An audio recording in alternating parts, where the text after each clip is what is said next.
Je fais une exposition au Centre Pompidou. Cette exposition est très importante pour moi parce que, à plusieurs titres. Au premier titre, parce que c'est sans doute une de mes dernières expositions, parce que j'ai aujourd'hui 90 ans.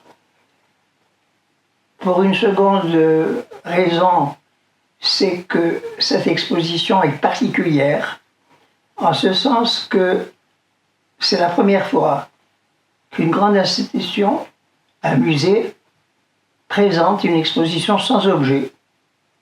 Et ça, c'est dans la continuité de mon travail vers la dématérialisation, qui m'a rapproché d'ailleurs de Pierre Stanley, qui me parlait souvent d'Yves Klein. Et dans ce travail-là, je présente donc qu'un numérique, c'est-à-dire un site.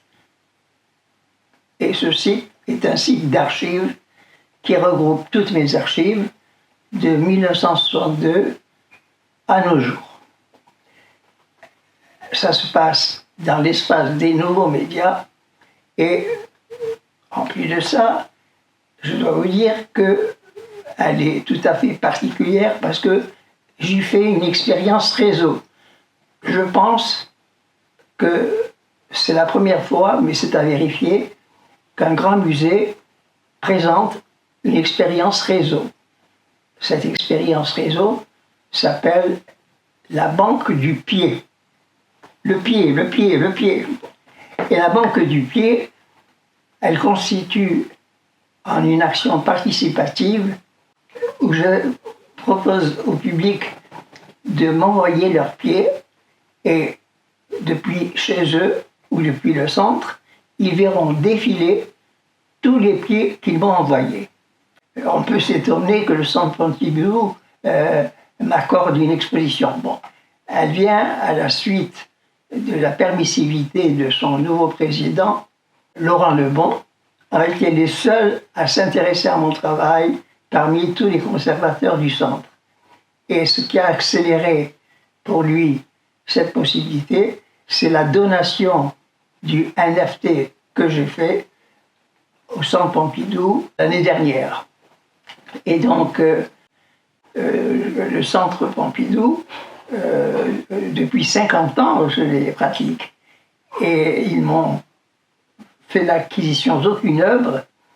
Et en leur faisant don de ce NFT, je peux dire que, compte tenu du prix supposé de cette œuvre par rapport au prix du NFT qu'a vendu Beeple, c'est un prix exorbitant, depuis 693 millions. J'en ai fait don. Et en quelque sorte, compte tenu de son prix supposé, je deviens en quelque sorte le mécène le plus important de tous les temps avec cette donation, et à la générosité va au-delà de ce que les mécènes ont toujours donné. Je dois vous dire que le Centre Pompidou n'a rien financé, que le site, je l'ai fait financer moi-même. Alors je rends hommage quand même à Laurent Lebon, qui a assuré en arrière ma présence dans sa grande maison. Oui, alors l'importance des réseaux, et en particulier dans cette exposition, c'est qu'aujourd'hui, ça c'est une idée qui m'est chère, depuis 2006, où j'ai créé un site qui s'opposait à la Biennale de Sao Paulo, qui s'appelait la Biennale 3000, qui était un site simplement en ligne, et je prétendais que peu à peu, ces grosses institutions, quelles qu'elles soient, et notamment les musées, indépendamment du fait qu'ils présentent des choses du passé, allaient se trouver dépassées par le virtuel et les choses en ligne. Et cette exposition, ce réseau est importante pour moi, et pour le Centre Pompidou, parce que le Centre Pompidou doit fermer, comme tout le monde le sait, pendant 5 ans. Et cette exposition leur donne un prolongement dans les réseaux et une existence qu'ils n'auraient jamais eue par cette action du pied que je lance.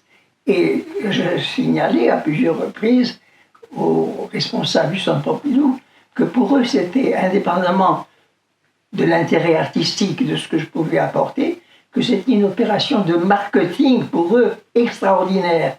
Et que s'ils avaient à payer une agence, pour ça, j'aurais un prix fou, alors que c'était encore une chose supplémentaire que je leur offrais.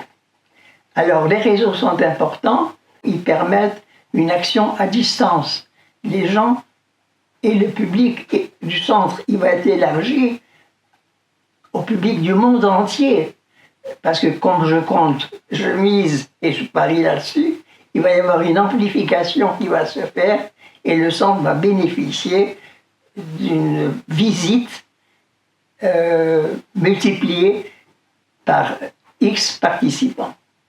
Oui, la notion de réseau, c'est importante pour moi parce que c'est un aboutissement du virtuel, mais non seulement dans le domaine de l'art. On le constate, cette virtualisation dans tous les secteurs de l'activité sociale, de l'activité économique. Et je ne vois pas comment l'art pourrait y échapper. Oui, je suis maître de mon site, même maintenant avec le Centre Pompidou. Une fois que j'ai l'aval de cette exposition, les contenus, c'est moi qui les gère entièrement. Et ça a été ma stratégie d'ailleurs. Le titre de mon site dit que je suis un stratège. Parce que être un artiste aujourd'hui, c'est pas simplement avoir de l'imagination et de la sensibilité. Pour exister dans la société, il doit avoir d'autres qualités, celle par exemple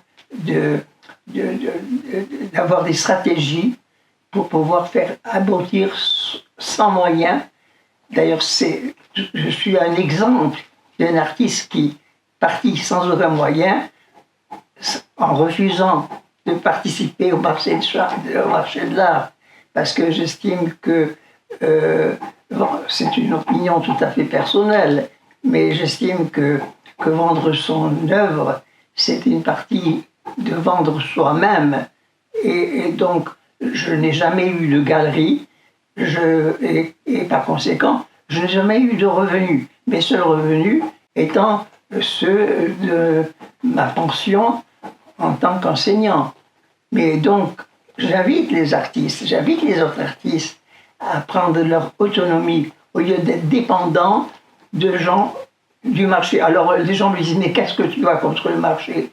Eh bien, j'estime que le marché crée artificiellement des cotes, qu'il est en main des pouvoirs financiers et économiques qui n'ont aucune qualité pour juger de la valeur esthétique et qui créent comme ça, à partir, bien sûr, d'une valeur minimum, des valeurs fictives et qui atteignent des prix considérables. Et les musées ne sont plus maîtres de ça parce qu'ils n'ont plus assez de subventions pour acheter au prix du marché. Et ils ont perdu tout à fait l'initiative d'être les prescripteurs de l'art.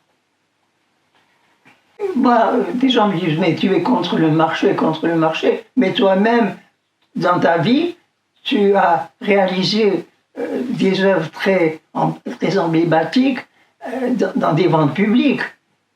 Oui, certes, c'est vrai, mais pour moi, je me suis servi de la vente comme d'un support opérationnel et tactique pour faire mon œuvre. Parce que je vous dise très bien, je considère que pour modifier les choses, il faut être aussi avec un pied à l'intérieur des choses. Parce que celui qui s'extrait de l'art totalement n'a aucune prise sur l'art. Il faut avoir un pied sur l'art pour pouvoir agir et faire l'interaction entre ce qu'on veut, ce que veut également les puissances de l'argent, et c'est les résultats de cette interaction qu'arrive, dans le meilleur des cas pour l'artiste, un résultat positif. me dit, mais tu es un artiste qui travaille avec la peinture. Je dis non, je suis un artiste de la communication. Pourquoi? Parce que la communication a pris dans notre époque une importance magistrale et qu'un artiste doit mettre aussi cette corde à son arc s'il veut réussir socialement, s'il veut être reconnu. Alors des gens me disent, mais tu es suspect en ne voulant pas gagner d'argent. Oui, peut-être, je suis suspect, mais je veux bien être suspect. Moi, je sais que mon action est commandée par mon éthique personnelle et que rien ne peut m'ébranler là-dessus et que l'argent n'est pas nécessaire.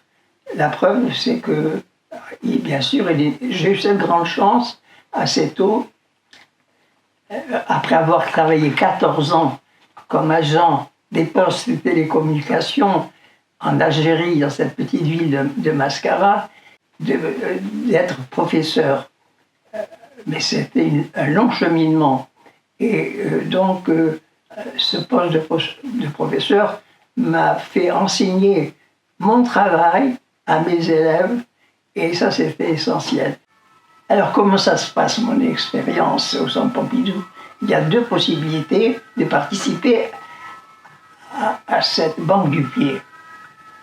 Pour le public qui vient au centre, ils sont accueillis, ils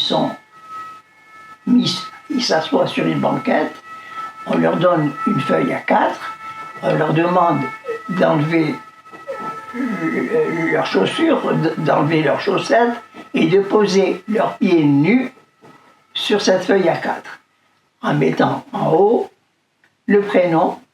Pourquoi simplement le prénom? Pour que pas qu'il y ait une usurpation de nom, parce que les gens ils peuvent mettre des noms qui ne sont pas leurs noms. Alors, donc ils mettent leur prénom, le nom de la ville et le nom du pays.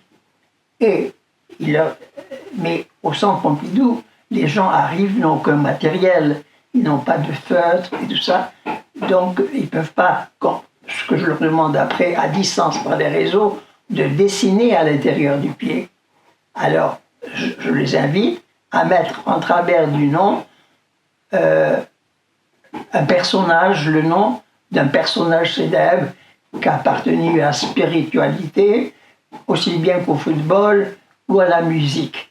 Voilà. Et parce qu'avec un seul stylo, ils peuvent faire ça.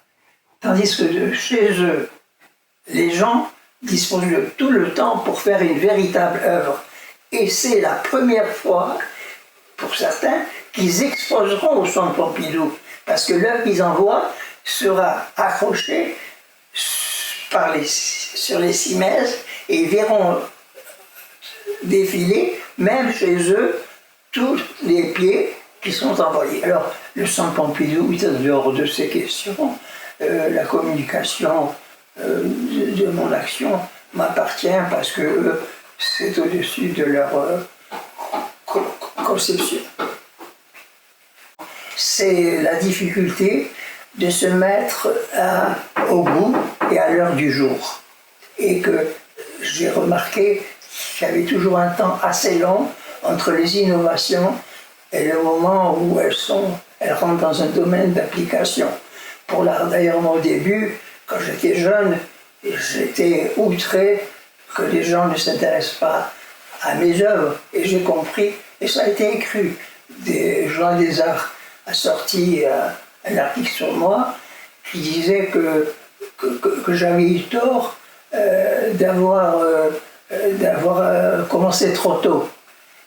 Non, ce que je n'avais pas, c'est que les musées et les institutions culturelles ont été créées par les artistes. Les artistes sont dans ce milieu les seuls producteurs de sens, parce que les autres ne sont que des fonctionnaires qui sont là pour gérer les choses. Et ces fonctionnaires ont tout le pouvoir de décision, alors que les artistes n'en ont aucun. Dans les musées, quels sont au Centre Pompidou, quels sont les artistes qui font partie des commissions? C'est une aberration. même. Mais ça, moi, je pousse pour que les choses changent.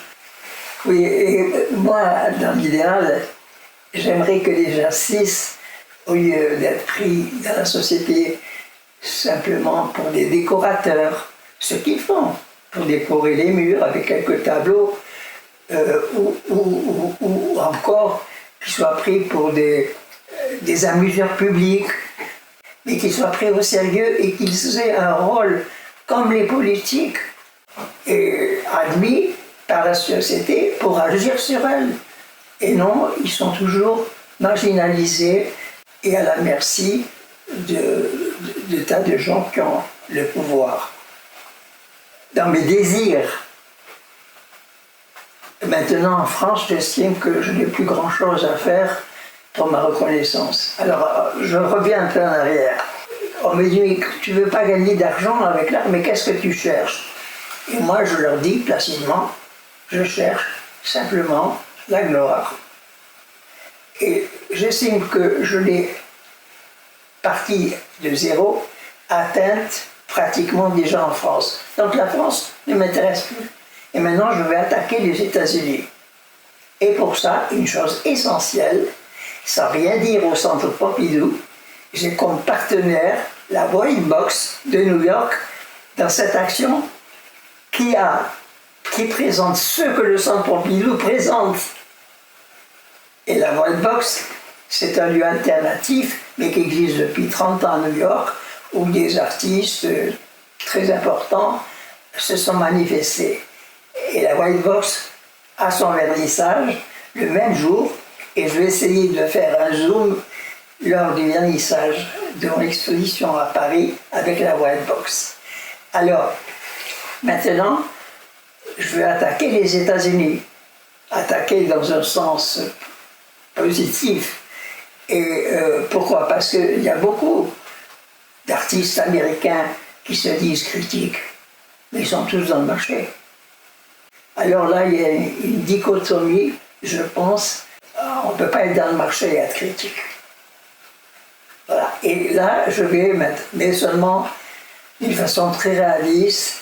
Je sais que j'ai 90 ans et qu'il me reste très peu de temps pour réaliser ce qu'il m'a fallu 50 ans en France pour obtenir cette place. Mais c'est en bonne voie. Être un artiste aussi, c'est vivre pour son art, c'est être déterminé, faire passer tout avant. Et donc, c'est de donner toute son énergie dans ce seul vecteur-là. Et la réussite d'un artiste ne peut être obtenue qu'à ces conditions. Je dis à tous les artistes plus jeunes d'opter pour cette voie et de laisser tomber le marché et de s'imposer par l'immatériel et les réseaux ce qu'ils peuvent aujourd'hui faire. On dit souvent que je suis un perturbateur ou un emmerdeur. C'est un point de vue, mais je suis surtout quelqu'un qui fait réfléchir. Et mes provocations ne sont pas des provocations sans but. Elles sont pas nécessaires, elles deviennent nécessaires et indispensables quand elles font réfléchir, et c'est mon but. Voilà. Et le but des artistes dans la société, c'est de faire réfléchir, et pas seulement à l'intérieur de la sphère fermée de l'art, c'est de faire réfléchir sur les fonctionnements de la société. Et quand on me dit que je suis un perturbateur, certes, je perturbe les systèmes, mais les gens intelligents ont compris le sens de ma démarche.